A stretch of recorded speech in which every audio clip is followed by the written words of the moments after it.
Hey guys, in this video, we are going to show you how to add nearby friends on Snapchat. If you use Snapchat regularly, you probably know that it lets you connect with people around you. With Snap Map, you can explore locations, see who is nearby, and even add new friends directly from the map.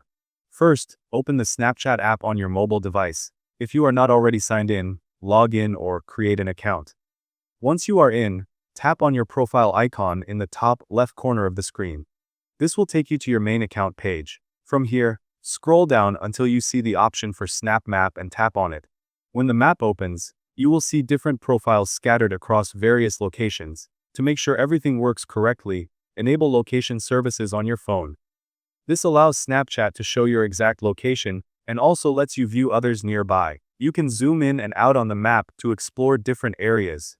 The closer you zoom, the more details you will see, including friends or nearby users who are active on the map. If you find someone you would like to connect with, just tap on their profile and hit the plus icon to send a friend request. At the top corner of the map, you will also notice a gear icon. Tap on this to access Snap Map settings, where you will find the Ghost Mode option. Turning on Ghost Mode hides your location, so others cannot see where you are, while you can still view your friends' locations. This is very useful if you want more privacy. Now, go back and you can find anyone's location, and also open their snaps by tapping on the snap. By following these steps, you can easily use Snap Map to find nearby friends, add them directly, and manage your privacy with Ghost Mode. Thank you guys so much for watching. I hope you got some value. See you in the next one.